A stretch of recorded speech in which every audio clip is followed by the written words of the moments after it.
காலையில் கர்த்தரை நீ தேடினால் தென்படுவார், உனக்கு முன் வருவார். முழு மனதோடு அவரை நீ கூப்பிட்டால் பதில் தருவார், வழி காட்டிடுவார். மகளிர் மன்றாட்டு ஜெப நேரம், மன்றாடி ஜெபிக்க இரு தருணம். மகளிர் மன்றாட்டு ஜெப நேரம், மன்றாடி ஜெபிக்க இரு தருணம்.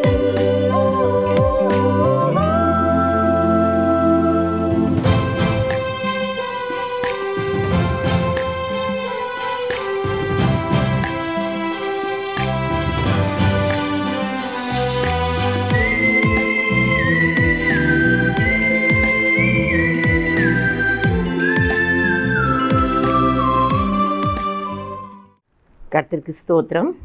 இந்த மத்தியான வேளையில் ஆண்டோடைய சந்ததியில் வந்து ஆண்டவரை ஸ்தோத்திரிக்க, அவரை பாட, அவருடைய வார்த்தைகளை கேட்க வந்திருக்கிற அநேக மக்கள், ஒவ்வொரு பேருக்கும் MMJ குரூப் சார்பாக, ஹெவன் டிவி சார்பாக எங்களுடைய அன்பான வாழ்த்துக்களை தெரிவித்துக் கொள்கிறோம். எத்தனையோ பேர் இந்த நேரத்தை பலவிதமான காரியங்களில் செலவழித்து கொண்டிருக்கும் போது இயேசுப்பாவின் பாதப்படியில் அமர்றது எவ்வளோ சந்தோஷம். அந்த ஒரு அரை மணி நேரமாவது அப்பாவோடு பேசுவது ஆண்டவர் விரும்புகிற தகப்பனாக இருக்கிறார். சந்தி மத்தியான வேளைகளில் அவரை துதிக்க ஆண்டவர் விரும்புகிறார். சந்தியான்னு சொல்லும் போது ஆண்டவர் சூரியனும் சந்திரன், அந்த சூரியன் மறைந்து அந்த சந்திரன் வரும்போது அந்த நேரத்தை கூட சந்தியான்னு சொல்லுவாங்க. சந்தி வேளையில் கூட ஆண்டோடைய பாதப்படியில் அமர்ந்திருந்த அப்பாவை துதிக்க ஆண்டவர் விரும்புகிறார். எப்போதும் ஆண்டவர் விரும்புகிறது, ஆண்டவர் இந்த உலகத்தில் மனுஷனை படைத்ததே அவரை துதிக்க, அவரை ஸ்தோத்தரிக்க, அவரோடு பேச. ஆனால் மனுஷன் தனக்காகவே ஓடிக்கொண்டிருக்கிற அந்த காலங்களில் ஆண்டவருக்காக எழும்பத்தக்கதாக இந்த மத்தியான வேளையில் வந்திருக்கிற ஒவ்வொரு பேருக்கும் மறுபடியும் எங்களுடைய ஸ்தோத்திரங்களை நன்றி தெரிவித்துக் கொள்கிறேன். கேட்டுக்கொண்டிருக்கிற ஒவ்வொரு பேரும் இந்த ஊழியத்துக்கு அநேக தேவைகள் உண்டு. இந்த ஹெவன் டிவி ஊழியத்துக்கு அநேக தேவைகள் உண்டு. இவற்றை எல்லாம் நாம் கரத்தை பிடித்து கொண்டு இந்த ஊழியத்தை கட்டும்போது இன்னும் அநேக மக்கள் ஆண்டவரை அறிந்து கொள்வார்களே. இந்த ஊழியத்தை செய்கிற தாசர்களை, இந்த ஊழியத்தை செய்கிற மேத்யூ பிரதர், அவரோடு இணைந்து வேலை செய்கிற அவ்வளோ ஊழியக்காரங்கள், எத்தனையோ ஊழியக்காரர்கள், எத்தனையோ மிஷினரிகளுக்காக நாம் ஜெபித்து அவர்கள் ஊழியத்தை நாம் தாங்குவோமா? ஆண்டவர் இந்த ஊழியத்தை இன்னும் மேலும் பலப்படுத்தி இன்னும் அநேக மக்களுக்கு பிரயோஜனமான ஒரு ஊழியமாக கர்த்தர் மாற்றப் போகிறார் என்பதுக்கு எந்த விதமான சந்தேகம் இல்லை. இனி கடைசி காலங்களில் அறுப்பு மிகுதி, ஆனால் வேலையாட்களோ கொஞ்சம் என்று சொன்ன வசனத்தை போல அறுப்பு மிகுதி, அறுப்புக்கு வேலையாட்கள் இல்லை.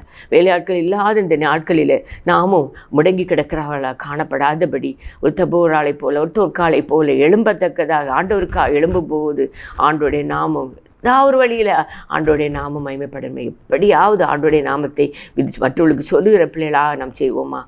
நடக்கும்போது, இருக்கும்போது, சமையல் வேலை செய்தாலும், என்ன வேலை செய்தாலும் இயேசப்பாவுக்காக நாம் எழும்பும் போது நித்தியமாக அவரோடு நாம் ஆளுகை செய்வோம் அல்லவா? அந்த பாக்கியத்துக்காக, அந்த சிலாக்கியத்துக்காக நாம் எல்லாரும் ஆண்டவரோடு சேர்ந்து ஆண்டவரை ஸ்துதித்து இந்த நேரத்தில் ஆண்டவரை நம்முடைய பாதத்தில் வந்திருக்கிறோம்ப்பா. இந்த மத்தியான வேளையில் நம்முடைய பாதத்தில் வந்திருக்கிறோம் சுவாமி. கர்த்தாவே, இந்த உலகத்தில் எங்களுக்கு போராட்டம் உண்டப்பா. அந்த போராட்டத்தை எல்லாம் நான் ஜெயித்தப்பா. அந்த நித்திய மகிமைக்காக அப்பா நல்ல போராட்டத்தை போராடினேன், ஓட்டத்தை முடித்தேன். இது முதல் நீதியின் கிரீடம் எனக்காக வைக்கப்பட்டிருக்கிறது என்று சொன்ன அப்போஸ்தலனை போல கர்த்தாவே, அந்த நல்ல போராட்டத்தை போராடுகிற பிள்ளைகளாக எங்களை மாற்றும் கர்த்தாவே. அநேக மக்களை அப்பா உடைய ஊழியத்தில் கொண்டு வருகிற பிள்ளைகளாக எங்களை மாற்றும் கர்த்தாவே. நல்ல போராட்டம் அந்த உலகத்தில் எங்களுக்கு போராட்டங்கள் உண்டப்பா. ஆனால் என் அப்பா எங்களோடு கூட இருக்கும்போது அவற்றை எல்லாம் ஜெயிக்க முடியும் அப்பா, எல்லாவற்றையும் ஜெயிக்க முடியும் அப்பா. அவன் கருத்தில் எங்களை ஒப்படைக்கிறோம் சுவாமி. ஆமேன் கர்த்தாவே. இந்த நேரத்தில் நம்ம எல்லாரும் சேர்ந்து ஒரு பாடலை தேவனுடைய பிரசன்னத்துக்காக நம்ம பாடுவோம்மா. தேவா பிரசன்னம் தாருமே, தேடியும் பாதம் தொழுகிறோ. தேவா பிரசன்னம் தாருமே, தேடியும் பாதம் தொழுகிறோ. இயேசுவே உம் திவ்ய நாமத்திலே இன்பமுடன் கூடி வந்தோமே. தேவா பிரசன்னம் தாருமே, தேடியும் பாதம் தொழுகிறோ. இந்த நேரத்தில் ஆண்டவருடைய பாதத்தில் வந்து ஆண்டவரே தொழுது கொண்டே இந்த வசனங்களை நாம் தியானிப்போமா. ஆண்டவரே, இந்த உலகத்தில் எங்களுக்கு போராட்டம் உண்டப்பா. ஆண்டவரே, ஓட்டமும் போராட்டம் இந்த உலகத்தில் 2 தீமோத்தேயு 4:7 வாசிக்கும் போது, நல்ல போராட்டத்தை போராடினேன், ஓட்டத்தை முடித்தேன், விசுவாசத்தை காத்து கொண்டேன் என்று அந்த தீமோத்தேயு சொன்னது போல ஆண்டவருக்காக நாம் வாழ வேண்டும் என்றால் அநேக போராட்டங்கள் மத்தியில் நாம் செல்ல வேண்டியவர்களாக காணப்படுகிறோம். இந்த உலகத்தில் உங்களுக்கு உபத்திரம் உண்டு தான் ஆண்டவர் சொன்னாரே தவிர, இந்த உலகம் வந்து நாட் பெட் ஆஃப் ரோசஸ் தான் சொன்னாரே தவிர, இந்த உலகத்தில் எல்லாம் உனக்கு பூமத்தை என்று சொல்லவே இல்லை. ஆனால் அப்படிப்பட்ட உலகத்தை நான் ஜெயித்தேன் போல நீங்களும் ஜெயிக்கணும்னு ஆண்டவர் நமக்கு சொல்லி தந்திருக்கிறார். இந்த நேரத்தில் இந்த வாழ்க்கை என்பது ஒரு ஓட்டப்பந்தயத்தை போலது, ஒரு மல்யுத்தத்தை போல தான். எப்போது நம்ம ஏசப்பாவை நம்ம ஏற்றுக்கொள்கிறோமோ அன்னையிலேருந்து நமக்கு போராட்டங்கள் அதிகமாகவே காணப்பட்டு கொண்டே இருக்கும். அநேக போராட்டங்கள் நம்ம வாழ்க்கையில் வந்து கொண்டே இருக்கும். அது எப்படி வந்துன்னு கூட நமக்கு தெரியாது. இது எப்படி வந்து இந்த போராட்டம் ஏன் வருது, என்னைக்கு நம்ம ஏசப்பாவுக்குடைய பிள்ளைகளாக நாம் மாறும்போமா அன்னையிலேருந்து நம்ம வாழ்க்கையில் எப்போதும் போராட்டங்கள் இருக்கும். ஆனால் ஏசப்பாவின் கரத்தை பிடித்து கொள்ளும் போது எல்லா போராட்டத்திலும் வெற்றி கொள்ள முடியும் என்பதற்கு சந்தேகமே இல்லை. இந்த அப்போஸ்தலர் அந்த உலகத்தில் நமக்கு அநேக தொழிலாளர் போராட்டம், கட்சிகள் போராட்டம், அப்படி அந்த அநேக போராட்டங்கள் இருக்கும். ஆனால் அந்த போராட்டம் எல்லாம் முக்கியமானதல்ல. நம்ம பிரயோஜனமான நன்மை பயக்கக்கூடிய அந்த போராட்டத்தை நம்ம எல்லாரும் போராடும் போது ஆண்டவர் மகிமைப்படுகிற ஒரு முக்கியமான ஒரு காரியத்தை நாம் செய்ய முடியும் என்பதற்கு சந்தேகமல்ல. பந்தயத்துக்கு போராடுகிற யாவரும் எல்லாவற்றிலும் இச்சையம் அடக்கமாக இருப்பார்கள். அவர்கள் அழிவுள்ள கிரீடத்தை பெறும்படி அப்படி செய்கிறார்கள். நாமோ அழிவில்லாத கிரீடத்தை பெறும்படிக்கு அப்படி செய்கிறோம். 1 கொரிந்தியர் 9:25 ஒரு வசனம் நமக்கு போதும். பந்தய பொருளை பெறுவதற்காக ஒரு ரன்னிங் போகிற ஒரு மனுஷனாக இருந்தால் கூட அவன் தன்னை ஒடுக்கி தன்னுடைய ஆகாரத்தை கண்ட்ரோல் படுத்தி தன்னுடைய ட்ரைனிங் டைமை கூட்டி எல்லாவற்றிலும் அடக்கமாக இருக்கும், இச்சை அடக்கமாக இருக்கும்போது மட்டும்தான் அவனால் அந்த பந்தய பொருளை பெற்றுக்கொள்ள முடியும். அதே மாதிரி அது அழிவுள்ள ஒரு கிரீடத்தை பெற்றுக்கொள்வதற்கு இவ்வளவு பாடுபடும் போது அழிவில்லாத கிரீடத்தை பெற்றுக்கொள்வதற்கு நாம் எப்படி போராட வேண்டும்? கொஞ்ச நேரம் சிந்திப்போமா? ஆண்டவரே, அந்த அழிவில்லாத கிரீடத்தை பெற்றுக்கொள்ள நாங்கள் எப்படி போராடணும் சுவாமி அப்படி என்பதை நாம் நினைத்து பார்க்கும்போது, அந்த வரை ஒரு ஸ்டோரி நான் வாசித்த போது, ஒரு 4 திருடர்கள் காட்டு வழியாக போயிட்டே இருப்பாங்களாம். அவங்க எப்போவுமே களவாணணும் அப்படின்னு அந்த எண்ணத்தோடு நடந்து போய் கொண்டிருக்கும்போது வழியில் ஒருத்தர் வழி போகிற படுத்துக்கிட்டு பாரான்.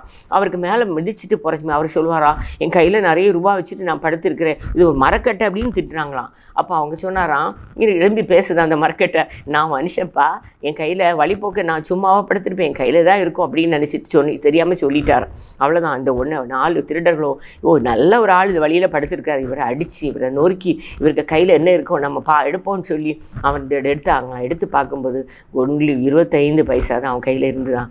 அவருக்கே பிழைக்க முடியாதபடி பசினால் அந்த இடத்துல படுத்து கொண்டிருக்கும் போது அந்த திருடன் அவளை அடித்து அவளுக்கும் ஒன்றும் கிடைக்கவில்லை, இவருக்கும் ஒன்றும் கிடைக்கவில்லை. இதே மாதிரி தான் உலகத்தில் நம்ம ஒரு அடிக்கு வேண்டி 5 கொஞ்சம் போல் மணிக்கு வேண்டி ஒரு சின்ன மேட்ருக்கு வேண்டி உலகத்தில் நாம் போராடுகிறோம். ஆனால் இதெல்லாம் போராட்டமே கிடையாது. ஆண்டவர் விரும்புகிறது நித்தியமாக அவரோடு இருக்கத்தக்கதாக, நம்மளை ஆயத்தப்படுத்தத்தக்கதாக ஆண்டவர் விரும்புகிற அந்த போராட்டத்தில் நாம் எல்லாரும் போராடி வெற்றி கொள்ள வேண்டும் என்று ஆண்டவர் விரும்புகிறார். அந்த போராட்டம் என்ன என்பதை நாம் சிறிது நேரம் நல்ல போராட்டம் போராடினேன், ஓட்டத்தை முடித்தேன், இன்று முதல் நீதியின் கிரீடம் எனக்காக வைக்கப்பட்டிருக்குன்னு சொன்ன வசனத்தை போல ஆண்டவரே நடக்க சொல்லித்தாரும் நம்ம கேட்கணும். ஆண்டவரே நடக்க சொல்லித்தாரும், இயேசுவே நடக்க சொல்லித்தாரும் என்று பக்தன் பாடுறது போல எப்போதும் ஆண்டவரே நாங்கள் நடக்க எங்களுக்கு சொல்லித்தாரப்பா. அந்த உலகத்தில் எப்படி நடக்கணும் எங்களுக்கு தெரியலை சுவாமி, எப்படி பேசணும் தெரியலப்பா, எப்படி வாழணும் தெரியலப்பா, நீர் எங்களோடு கூட இருக்கும்போது நீர் எனக்கு சொல்லி தருவீர் என்று ஆண்டோடைய நடக்க சொல்லித்தாரும் என்று நம்ம கேட்கணும். அப்போது ஆண்டவர் நம்மளை நடத்துவார் என்பதுக்கு சந்தேகமே இல்லை. இந்த நேரத்தில் பாவத்தோடு நாம் போராட்டம் இருக்கும். ஒரு மனுஷனுக்கு பாவத்திற்கு விரோதமாய் போராடுகிறதுனால் இரத்தம் சிந்தப்படத்தக்கதாக நீங்கள் இன்னும் எதிர்த்து நிற்கவில்லையே. அந்த நம்ம சொல்கிறோம் பாவம்னா என்ன விளையாட்டு மாதிரி நினைக்கிறோம், இல்லவே இல்லை. அந்த பாவத்துக்கு விரோதமாய் போராடுகிறேன், பாவத்துக்கு விரோதமாக நம்ம போராடணும். இன்றைக்கி சொன்ன போனால் அந்த வசனம் இன்றைக்கி நேற்றுக்கு போன வாரம் நடந்த அந்த சார்லி கிரிக் அவருடைய சாட்சியை நம்ம கேட்கும்போது, அவர் செய்திருக்கிற அந்த 31 வயதுக்குள்ளே அந்த சின்ன வயதிலே ஆண்டவருக்காக எவ்வளவு போராட்டங்களை நடத்தியிருக்கிறார். தப்பான பெண்ணை கல்யாணம் பண்ணுது, ஆணை கல்யாணம் பண்ணுகிற கேரக்டர் அண்ட் மோசமான கேரக்டர்ஸ் நிறைய பேருக்கு எதிராக அவர் எதிர்த்து நின்றதுனால அந்த ஸ்டூடெண்ட்ஸ்னால அவர் கொல்லப்பட்டார். ஒரு பையனால், வாலிப மகனால் தான் கொல்லப்பட்டிருக்காரு. அப்படி நினச்சி பார்க்கும்போது நம்ம பாவத்துக்கு விரோதமாய் போராடுகிறதுனால் ரத்தம் சிந்தப்படத்தக்கதாக நீங்கள் இன்னும் எதிர்த்து நிற்கவில்லை. நாம் கண்டு காணாத மாதிரி போயிட்டே இருக்கிறோம். வாலிப பிள்ளைகள் தப்பான வழியில் போயிட்டு கொண்டு இருக்கும்போது நாம் பெற்றோராக நம்ம அதை கண்டுவிடாமல் போயிட்டு இருக்கும்போது நமக்காக யாருமே போராட மாட்டாங்க. நம்முடைய பிள்ளைகளுக்காக யாரும் போராட மாட்டாங்க. நம்ம எதிர்த்து நிற்கணும். ஒரு பாவத்தை பார்க்கும்போது அது கண்டு காணாமல் போகவே கூடாது. ஒரு சிலந்தி வலையை போல தான் பாவம். அந்த சிலந்தி வலை கட்டிட்டு அந்த சிலந்தி காத்தே கொண்டிருக்கோம். ஒரு சின்ன பூச்சி முதல்ல விழும், ரெண்டாவது பூச்சி வரும். அது மாதிரி இது கேட்டுக்கொண்டிருக்க எத்தனையோ வாலிப பிள்ளைங்க கேட்டுட்டு இருப்பீங்க, எத்தனையோ அம்மாமார் கேட்டுட்டு இருப்பீங்க. முதல்ல ஒரு சின்ன பாவமாக தான் தோணும். அந்த பாவம் 2வது 3வது இன்னும் 4வது 5வதுன்னு வளர்ந்து கொண்டே இருக்கும். அந்த சிலந்தி பூச்சி கூட சிலந்தி கூட்டுக்குள்ளே நீ விழுந்த பிறகு உன்னால் வெளியே வரவே முடியாது. அது கொஞ்சம் கொஞ்சமாக உன்னை உயிரை எடுத்துக்கொள்ளும். அதே மாதிரி தான் பாவம் வந்து ஒரு பயங்கரமானது. நிறைய மோசமான சிலந்தி பூச்சி எப்படி நம்மளை வலைக்கு எழுப்பதை போல உலகத்தில் உள்ள மாயமான காரியங்களை நம்ம விழுந்துடும். அதுக்கு வெளியே வரவே முடியாது.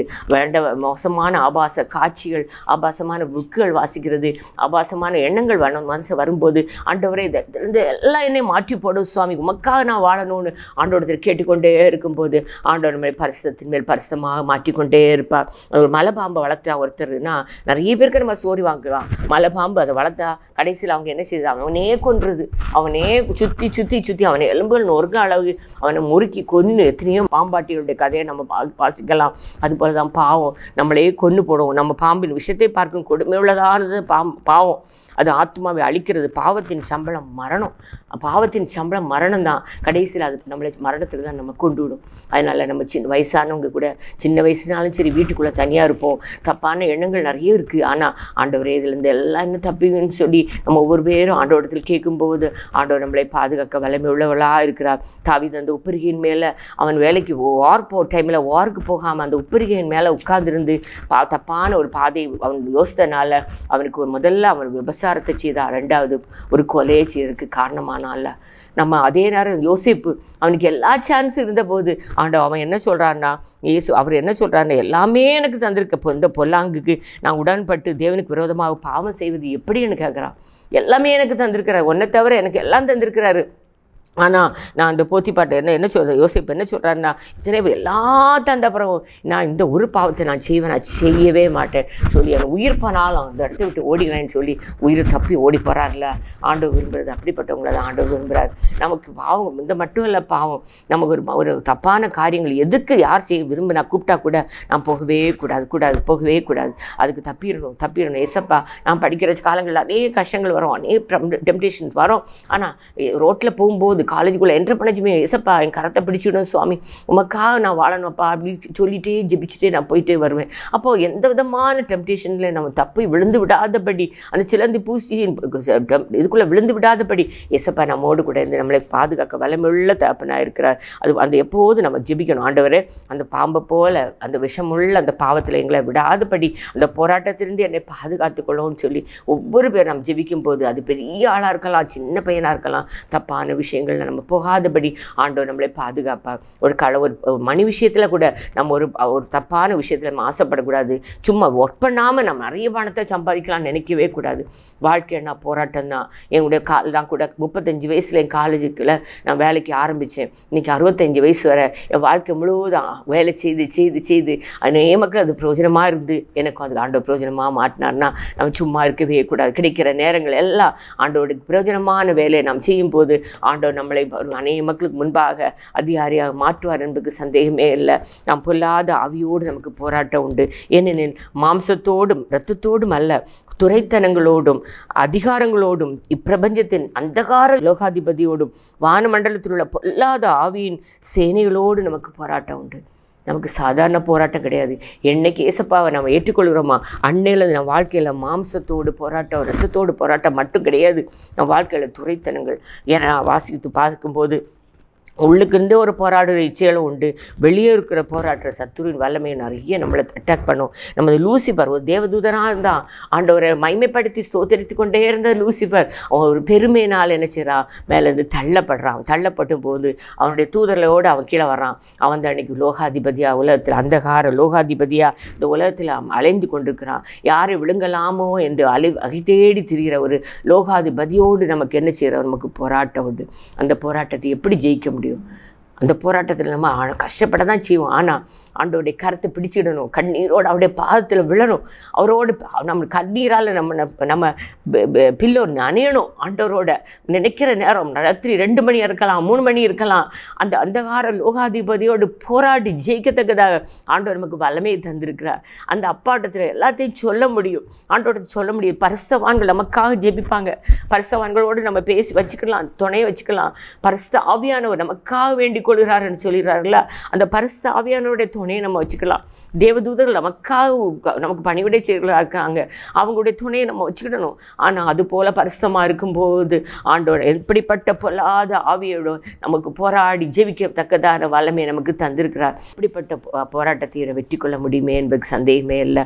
சாத்தான் தனக்கு கொஞ்ச காலம் மாத்திரம்தான் உண்டுன்னு சொல்லி யாரை விழுங்கலாமோ என்று கட்சிக்கிற சிங்கத்தை போல வகை தேடுகிறான் என்று நம்ம வாசிக்கிறோம். அவன் கட்சிக்கிற சிங்கம் எப்படி கட்சிச்சுட்டு எதை பிடிச்சி கொள்ளலாம் அப்படின்னு தெரிகிற போல் இன்னைக்கு இந்த கடைசி காலங்களில் அவனுக்கு கொஞ்ச காலம் கொடுக்கப்பட்டிருக்கிறனால யாரை விழுங்கலாமோ என்று அலை தேடுகிற அலை பாயிற நேரம். இந்த நேரத்தில் அநேக ஆண்டவரை அறிந்து கொண்ட பிள்ளைகளுக்கு கஷ்டங்கள் உண்டு. ஆனால் அந்த கஷ்டத்தில் எல்லாம் ஆண்டவரை நாம் பிடித்து கொள்ளும் போது நாம் நிறைய வெற்றியை பெற்றுக்கொள்ள முடியும் என்பதற்கு சந்தேகமே இல்லை. இந்த போராட்டத்தில் கர்த்தர் நமக்காக யுத்தம் பண்ணுவார். நாம் என்ன செய்யணும்னா, சத்தியம் என்னும் சாத்தனோடு போராடுவதற்கு கர்த்தர் தருகிற சத்தியம் என்னும் கச்சை, இந்த கச்சையை நம்ம கட்டிடணும். நீதி என்னும் மார்க்கவசம் போட்டுக்கிடணும்.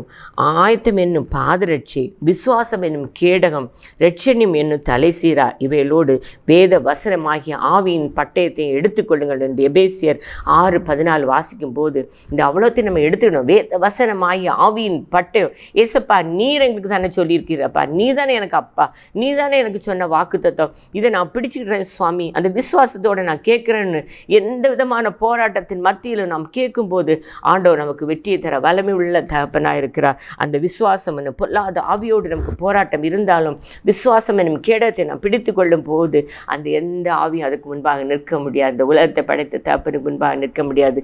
அப்படிப்பட்ட வல்லமை ஆண்டவர் நமக்கு தந்திருக்கிறார். அடுத்து நமக்கு ஜெபத்திலே நாம் போராடணும். ஆண்டவர் விரும்புகிறது, நீங்கள் தேவனை நோக்கி செய்யும் ஜெபங்களில் நான் போராடுவது போல நீங்களும் என்னோடு கூட போராட வேண்டும் என்று வேண்டிக் கொள்கிறேன். ஆண்டவர் சொல்கிறாரு, நம்ம போராடி ஜெபிக்க ஆண்டவர் சொல்கிறாரு. ஆண்டவர் கூட அந்த கடைசியில் அந்த கடைசி நேரத்தில் கூட என்ன சொல்கிறார், கல்வாரி மலைக்கு போகும்போது கூட கெத்செமனே தோட்டத்தில் போராடி ஜெபிச்சார்.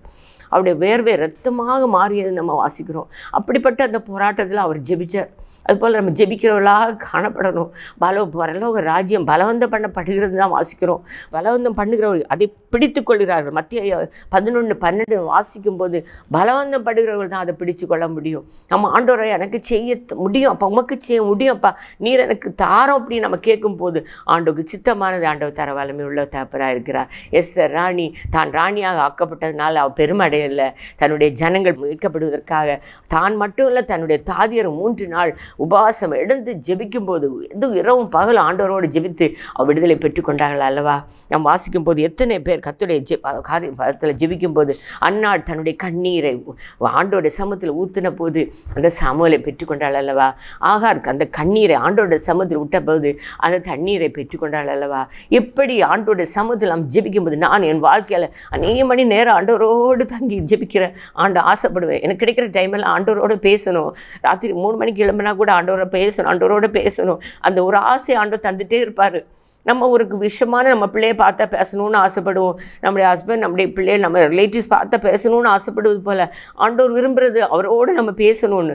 அவரோடு பேசும்போது இந்த உலகத்தையே படைத்த தகப்பன் நம்ம கேட்குறதுக்கு மேலாக நமக்கு தருவார் என்பதுக்கு எந்த விதமான சந்தேகமே இல்லை. இந்த நேரத்தில் ஆண்டவர் ஜெபத்தில் நாம் போராடும் போது யாக்கோபு எப்படி போராடி ஜெபித்தார் என்ற வசனத்தை நாம் பார்க்கணும். அவரோடு போராடும் போது நம்ம அநேக காரியங்கள் ஆண்டவருடைய பரலோக ராஜ்யத்திலிருந்து ஆண்டவருடைய சித்தத்தின்படி நம்ம நடத்துவார் என்பதுக்கு சந்தேகமே இல்லை. ஆண்டவர் என் ஜெபங்களை உங்களுக்காக எப்போதும் போராடுகிறேன் என்று பவுல் எழுதுகிறார். நம்ம அவங்களோடு கூட பரஸ்தவான்களோடு கூட நம்ம ஜெபிக்கலாம். நமக்கு அநேக காரியங்களுக்கு வெற்றி ஆண்டவர் தர வல்லமை உள்ள தகப்பனாக இருக்கிறார். அது மாதிரி உலகத்தோடு நமக்கு போராட்டம் உண்டு. உலகத்தில் உலகங்களையும் அன்பு கூறாதீர்கள் ஆண்டவர் சொல்கிறார். ஒருவன் உலகத்தில் அன்பு கூர்ந்தால் அவனிடத்தில் பிதாவின் அன்பில்லை. உலகத்தில் மாதிரி வாழணும் அப்படின்னு நம்ம நினைக்கவே கூடாது. ஒரு அளவு தான் வாழலாம். ஆனால் ஆண்டவருக்காக நம்ம தெரிந்து கொள்ளப்பட்ட போது திரும்ப அதே மாதிரி மாம்சத்தோடு அந்த இச்சையான காரியங்களில் நம்ம வாழவே கூடாது. ஆண்டவர் விரும்புகிறது என்னென்னா, இந்த உலகத்தில் அந்நியரும் பரதேசிகளுமாய் கடந்து செல்ல வேண்டும். நம்முடைய குடியிருப்போ பரலோகத்தில் இருக்குது. இந்த உலகத்தில் நம்ம கொஞ்ச நாள் தான் அந்நியர் பரதேசிகள் தான். ஆனால் நம்முடைய குடியிருப்பு பரலோகத்தில் இருக்கிற கடலில் வாழ்கிற மீன் அதுக்கு உப்பு தண்ணி சுவாசிக்குது, ஆனால் உடம்புல ஏற்றாது. தாமரை இலையை பார்த்தேன்னா அதுக்கு மேலே தண்ணிக்கு மேலே தான் நிற்கி, ஆனால் தண்ணிக்கு மேலே அதுக்கு இலைக்கு மேலே ஒரு வித பசை இருப்பதுனால தண்ணி ஒட்டாது. கப்பலை பார்த்தா தண்ணிக்குள்ளே தான் இருக்குது, ஆனால் கப்பலுக்குள்ளே தண்ணி ஏறாது. நம்ம உலகத்தில் அநேக பாவங்களுக்கு மத்தியில் நான் வாழ்ந்தாலும் அந்த பாவங்கள் நம்ம உள்ளுக்கு போகக்கூடாது.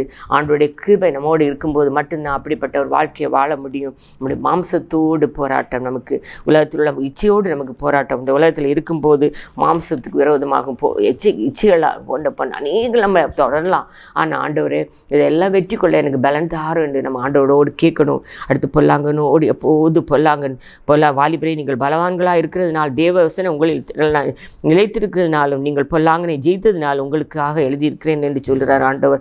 1 யோவான் 2:14 நாம் வாசிக்கும் போது எப்படி நமக்கு போராடிட்டே இருக்கும் போராட்டம். நம்ம சாத்தானை ஏவாளை வஞ்சித்தது என்னது? ஒரு சாத்தான் ஓடி வந்து அந்த பாவத்துக்குள்ளாக்குறான் முதல்ல. அது மாதிரி எல்லாமே வேத புஸ்தகம் முழுவதும் நம்ம வாசிக்கும் போது எல்லாம் யுத்த போராட்ட புத்தகமே. அந்த வாசிக்கும் போது எல்லாமே போராட்டம் தான், எல்லாமே போராட்டம். அந்த யோபுவின் வாழ்க்கை கம்ப்ளீட்டாக போராட்டம். ஒரு நாள் சண்டே கிளாஸ் டீச்சர் வந்து அந்த ஸ்டூடெண்ட்டை கேட்டாராம், மாணவர்களே விளைப்படுத்தின விசேஷத்தை திரும்ப படித்து அது முழு விஷயத்தையும் 2 வார்த்தைகள் விளக்கி சொல்லுங்கள் அப்படின்னு கேட்டபோது ஒரு பையன் சொன்னானா, ஏசு ஜெயித்தா அதுவே சரியான பதில்.